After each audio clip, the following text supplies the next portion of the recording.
Yes please. Now मैं एक बार आपको दोबारा से, हाँ एक बार दोबारा से कर रहा हूं आपके साथ में। हाँ जी बोलिए प्लीज। अच्छा 2 मिनट में सारी बता रहा हूं, एक बार बात है, ठीक है। आइए दोबारा से एक बार चलते हैं। Surface tension, yes surface tension formula is force upon length. Force की mlt-2, लेंथ की l, l से l कट गया तो l गायब, तो ml0t-2, ठीक है। ऐसे फिर surface energy, energy upon area, energy की वर्क के बराबर ml2t-2, एरिया की l स्क्वायर, ठीक है। तो इन दोनों फिजिकल क्वांटिटीज की भी डायमेंशन सेम है, तो याद रखिएगा surface tension and surface energy also having same dimension. Now coefficient of viscosity सब पढ़ाया जाएगा आपको, 7th यूनिट है इसमें, प्रॉपर्टीज ऑफ बल्क मैटर उसमें आता है। Force into distance, area into velocity. Force की mlt-2, डिस्टेंस की l, एरिया की l स्क्वायर, वेलोसिटी की lt-1। ये दो बन गए, l और l स्क्वायर से कट गया, ऊपर आके ये माइनस हो गया 1, t माइनस था प्लस हो गया, -2 में से +1 गया तो -1 बचा। Angle arc upon radius no dimension. Angular velocity angle upon time, angle की कोई डायमेंशन नहीं होती तो 1, तो अपॉन t, ऊपर आया t-1 equal to frequency. Angular acceleration angular velocity upon time, angular velocity की ये निकाल रखी मैंने t-1 अपॉन t, ऊपर आके -2। मोमेंट ऑफ इनर्शिया एक क्वांटिटी है, रोटेशनल मोशन में आती है, फॉर्मूला होता है मास इंटू रेडियस का स्क्वायर।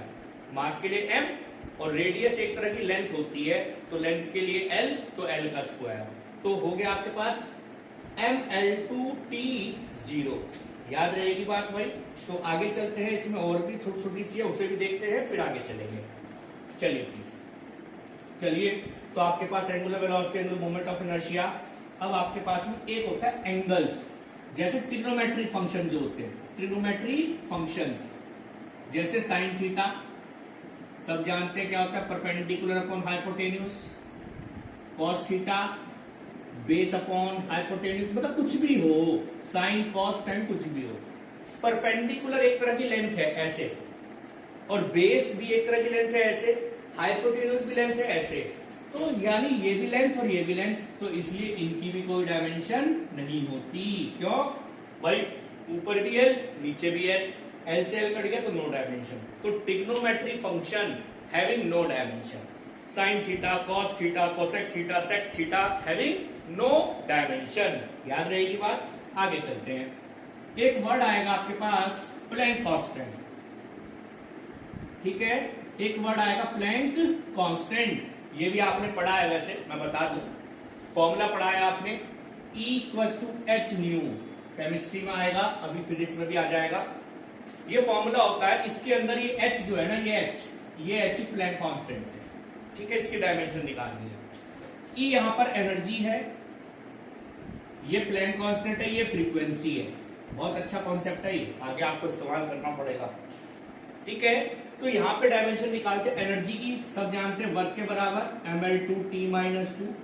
h की आपको निकालनी है, मैंने बॉक्स में बंद कर दी। अगर फ्रीक्वेंसी की याद नहीं है तो यहां लिखा है फ्रीक्वेंसी इक्वल टू t-1, मैंने t-1 ये नीचे ले आना, तो कितना हो जाएगा ml2t-2 अपॉन t-1, -1 ऊपर आया +1 बन गया, तो h की डायमेंशन आ गई कितनी, ml2t-1। तो this one is a dimension of Planck constant, याद रहेगी। तो this one is a dimension of Planck constant. और भी होती है, आगे चलते हैं, अगर सबको दिख पा रहा हो तो नीचे मैं एक और लिख देता हूं, छोटी सी है, नाम है फोर्स कांस्टेंट। इसका फॉर्मूला भी होता है फोर्स अपॉन लेंथ, या फोर्स अपॉन डिस्टेंस भी कहते हैं। देखो सरफेस टेंशन का भी फोर्स अपॉन लेंथ था, इसका भी है, तो इन दोनों की डायमेंशन भी सेम होगी। फोर्स की हो गई ml2t-2, डिस्टेंस की l, तो कितना हो गया ml0t-2। यस, और लिख दूं, वहां दिख जाएगा सबको, इजीली विजिबल है यानी तरफ सबको। चलिए लिख रहा हूं यहां भी, और भी है आपके पास में। अगली है आपके पास वेलोसिटी ग्रेडियंट। वेलोसिटी ग्रेडियंट बहुत अच्छा पार्ट है। ग्रेडियंट का मतलब समझाऊंगा, मगर अभी तो आप फॉर्मूला ध्यान रखिए। वेलोसिटी अपॉन लेंथ कह दीजिए, वेलोसिटी अपॉन डिस्टेंस कह दीजिए, this is velocity gradient. Velocity upon length, velocity की lt माइनस 1, लेंथ की l, तो m भी नहीं है 0, l भी नहीं है 0, t माइनस 1। ठीक है, ऐसी वर्ड होता है प्रेशर ग्रेडियंट, अपने आप निकालेंगे, मैं लिख रहा हूं बस। ग्रेडियंट है ना, ग्रेडियंट डिवाइड बाय लेंथ, तो अब यहां पर प्रेशर को डिवाइड करेंगे लेंथ से, प्रेशर अपॉन लेंथ। ठीक है, फिर एक और लिख रहा हूं रिलेटिव डेंसिटी।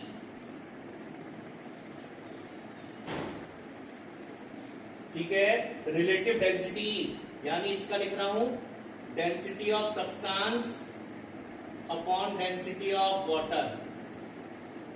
फटाफट से इसकी निकाल के दिखाइए मुझे, दोनों फिजिकल क्वांटिटीज की, प्लीज फास्ट।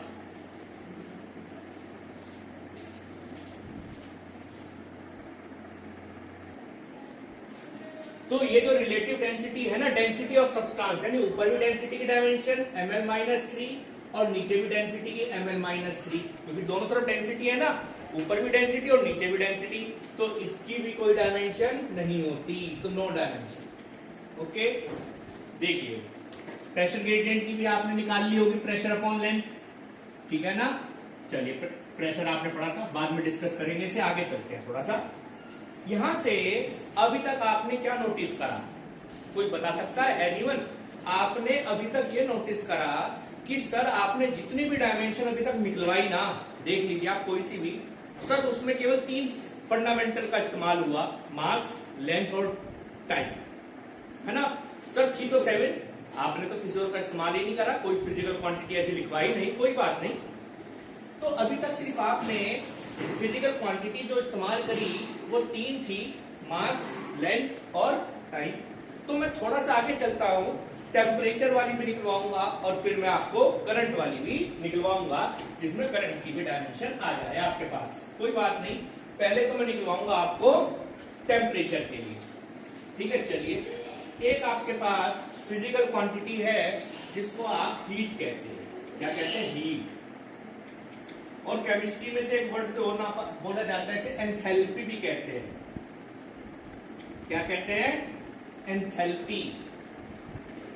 ठीक है, तो इसके 2 नाम हैं, हीट और एंथैल्पी। हीट मतलब एनर्जी हो गया, ठीक है, हीट मतलब एनर्जी, एनर्जी की सबको पता है ml2T-2, याद रखिएगा। अब इसका इस्तेमाल करेंगे हीट और एंथैल्पी का आगे के लिए। आगे वर्ड है स्पेसिफिक हीट। एक फिजिकल क्वांटिटी होती है, सब बताया जाएगा आपको। स्पेसिफिक हीट, फॉर्मूला होता है इसका heat upon mass into temperature. क्या है? Heat upon mass into temperature. Heat के लिए सब जानते हैं ml2T-2, मास के लिए जानते हैं m। टेम्परेचर के लिए क्या इस्तेमाल करें? एनीवन? टेम्परेचर के लिए क्या इस्तेमाल करें? 7 फंडामेंटल में से टेम्परेचर था, टेम्परेचर की यूनिट थी केल्विन। केल्विन के लिए हमने के इस्तेमाल किया था, तो मैंने के लिख दिया। इस m से m कट गया, m नहीं है तो m0, L2T-2, ऊपर आके K-1, तो this one is a dimension of specific heat. Yes, समझ में आया? आगे चलते हैं। एक और वर्ड होता है, इसे कहते हैं लेटेंट हीट। सब पढ़ाया जाएगा, ऐसा नहीं है कोई चीज छोड़ी जाएगी, तो केवल डायमेंशन के लिए बता रहा हूं। लेटेंट हीट फॉर्मूला होता है इसका हीट अपॉन मास। ठीक है, याद रहेगा, हीट अपॉन, हीट के लिए फिर यही इस्तेमाल कीजिए, ml2T-2, मास के लिए m, n से m कैंसिल आउट, तो क्या बचा? m0L2T-2। यस, आगे चलते हैं इसी में। चलिए जी, इसके बाद है thermal conductivity. Thermal conductivity, thermal conductivity देखते हैं इसकी डायमेंशन क्या होगी। फॉर्मूला होता है इसका heat into distance upon area into temperature into time. देखिए बहुत अच्छा फॉर्मूला बनेगा और बहुत अच्छी इसकी डायमेंशन भी निकलेगी। एक बार इससे पहले आप अच्छी तरह से ऊपर तीनों को देख लीजिए, फिर इसे भी निकलवाते हैं।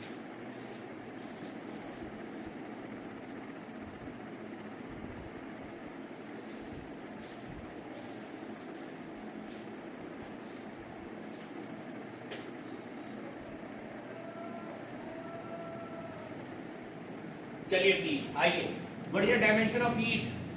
एनीवन जो ऑडिबल है, ऑडिबल सब है वैसे तो करण बताएंगे सिर्फ। Karan ji, what is the dimension of heat? Yes sir, ml2T-2, distance की L, एरिया की L स्क्वायर, टेम्परेचर की K और टाइम की T, यस और नो? चलिए सॉल्व करते हैं, कुछ कैंसिल आउट होगा, कैंसिल आउट, L स्क्वायर से L स्क्वायर कट गया, ठीक है। M, L नहीं है, L है, ये रहा L1, ऊपर आके T-3 और K-1, तो this one is a dimension of thermal conductivity, ML1 T-3 K-1, okay. अगला एक वर्ड लिख रहा हूं, एंट्रोपी, ठीक है। एंट्रोपी फॉर्मूला होता है इसका हीट अपॉन टेम्परेचर, इसकी निकाल के दिखाइए, अभी आपसे पूछते हैं। नीचे वाला दिखेगा तो मैं इसे लिख रहा हूं, universal gas constant PV equal to NRT, एक फॉर्मूला होता है, इसमें आर होता है, यहां पर आर को अलग रखा हूं, पीवी अपॉन एनटी, ठीक है जी, पीवी अपॉन एनटी। ये बहुत अच्छा पार्ट है, पहले इसे निकलवा दो। ML2T-2 टेम्परेचर के लिए, ML2T-2 K-1, ठीक है। आइए अब चलते हैं, बहुत अच्छा पार्ट है वाला, gas constant. P is a pressure, P is a pressure, V is a volume, N is a number of moles, T is a temperature, not time. यहां पर T जो है टेम्परेचर के लिए है, okay. P is a pressure, pressure की अगर याद हो, प्रेशर का फॉर्मूला था फोर्स अपॉन एरिया, आप फोर्स अपॉन एरिया, तो मैंने उससे निकाल दी ML-1T-2, ये प्रेशर की थी, देख लेना आप अपनी कॉपी में। वो V is a volume, volume की L3, N is a number of mole, तो MOL लिखेंगे बस, याद है ना, नंबर ऑफ मोल के लिए अमाउंट ऑफ सब्सटेंस मोल वो है, और T जो है टेम्परेचर है, टेम्परेचर की केल्विन। सॉल्व कर रहा हूं, थोड़ा सा सॉल्व करके देखता हूं क्या बनेगा। M1 L-1 और यहां पे L3, तो L2 बच गया, ठीक है। T-2, K ऊपर आ गया, K-1 और मोल भी -1, तो this one is a dimension of universal gas constant. बहुत अच्छी डायमेंशन आई, देख लीजिए इसकी, नोट कर लीजिए भाई, this is universal gas constant, ठीक है। मैं उधर कुछ फिजिकल क्वांटिटी लिख रहा हूं, फिर उसकी भी डायमेंशन निकालेंगे, आप इतने ही देख लीजिए भाई।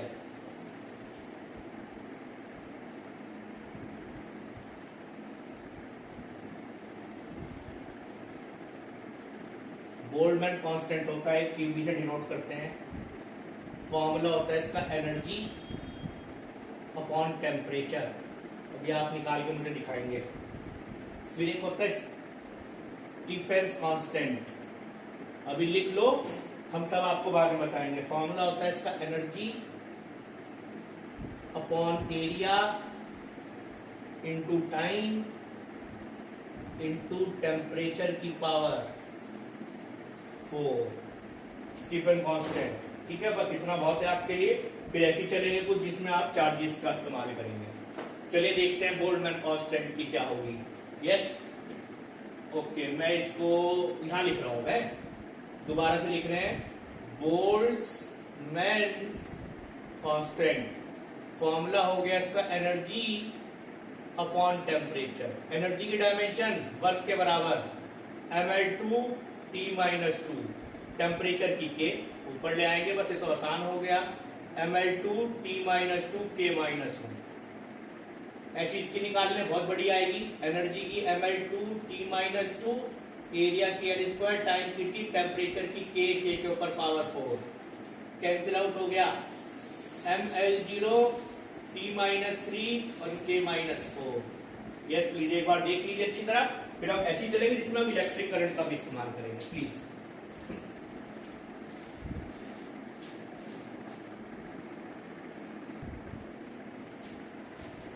आइए, तो अभी तक आपने मास की देख लिया, लेंथ टाइम देख लिया, टेम्परेचर देख लिया, अमाउंट ऑफ सब्सटेंस भी आ गया। अब रह गया करंट का, करंट का देखते हैं, और लुमिनस इंटेंसिटी का तो बहुत ही कम है, तो देखते हैं करंट के लिए क्या होगा।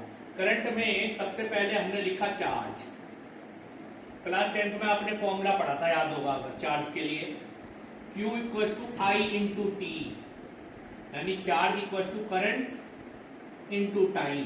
याद है सबको? I equal to Q by T पढ़ा था मैंने, क्यू निकाल लिया। अब करंट के लिए सबको पता है A, टाइम के लिए सबको पता है T, तो इसकी डायमेंशन होगी AT। पूरा लिखना चाहें M0 L0 T1 A1, ये चार्ज की होगी भाई, याद रहेगी। This one is the dimension of charge. आगे चलते हैं, आपने एक वर्ड पढ़ा था, याद होगा वही 10th में, पोटेंशियल। यस, और पोटेंशियल का फॉर्मूला आप सबने पढ़ा था, वर्क अपॉन चार्ज। वर्क की याद है सबको, ml2 t-2। चार्ज की मैंने निकाल रखी है 80। सॉल्व कर लेंगे थोड़ा सा, 80 सॉल्व कर लेंगे थोड़ा सा। ml2 t-3, ऊपर आके हो गया -3 a-1, तो this one is of potential. Potential से थोड़ा सा आगे चलते हैं, रेसिस्टेंस के लिए फॉर्मूला सबने पढ़ा था रेजिस्टेंस का। फॉर्मूला था V equal to I R, इसमें R जो है रेसिस्टेंस है, याद है सबको। और V क्या है, याद है? Anyone V? Karan ji, what is V over here? V is potential difference और पोटेंशियल, ठीक है। यहां पोटेंशियल की इस्तेमाल करेंगे, ml2 t-3 a-1, और I is the current, current के लिए A, रेसिस्टेंस की निकालनी है, मैंने अलग रख लिया। तो रेसिस्टेंस की आ गई, A नीचे ले आइएगा, ml2 t-3, मैंने डायरेक्ट लिख दी a-2, क्योंकि नीचे से ऊपर लेके जाएंगे तो -2 हो जाएगा। तो this one is for resistance. आगे चल रहे हैं, रेसिस्टेंस के बाद एक वर्ड होता है कैपेसिटेंस। क्लास 12 में पढ़ेंगे, मगर कोई बात नहीं, एक आदि बता रहा हूं, ज्यादा नहीं। फॉर्मूला होता है कैपेसिटेंस का, चार्ज अपॉन पोटेंशियल डिफरेंस, या पोटेंशियल भी लिख देते हैं। चार्ज की निकाल रखी मैंने 80, पोटेंशियल डिफरेंस ये रहा ml2 t-3 a-1। सॉल्व कर लेंगे, m-1 l-2, ऊपर आ गया T4 और A2। This one is the dimension of capacitance. याद रहेगी बात। कैपेसिटेंस के बाद एक आदमी और, ज्यादा नहीं बस, रेसिस्टिविटी। याद होगा फॉर्मूला पढ़ा था, R equal to rho L upon A, याद है 10th में? हाँ सर याद है। रेसिस्टेंस, रेसिस्टेंस एरिया, यानी ml2 t-3 a-2। रेसिस्टिविटी की निकालनी है, लेंथ की L, एरिया की L², ये इधर आ जाएगा, तो ml3 t-3 a-2। तो this one is the dimension of resistivity. Yes, ऐसी और भी बहुत सारी है। कंडक्टिविटी होती है, ठीक है, बहुत सारी है। कंडक्टिविटी है, कंडक्टेंस है, ठीक है। कंडक्टिविटी, कंडक्टेंस, कंडक्टिविटी की निकाल लेना, is a reciprocal of resistivity, अपने आप करिएगा। Conductance is a reciprocal of resistance, ठीक है। तो यहां पर आज हमने आपको डायमेंशंस पढ़ाई, बहुत सारी फिजिकल क्वांटिटीज की। तो अब जो भी हमारा अगला सेशन होगा, तो उसमें हम आपको इसकी एप्लीकेशंस पढ़ाएंगे, ओके। और यहां पर हमने इसे कंप्लीट किया, आप सारा का सारा कॉपी करिएगा अपने नोट्स कॉपी में, और फिर हम आपसे जल्दी मिले। कोई डाउट हो तो प्लीज पूछिएगा। Yes please Karan ji.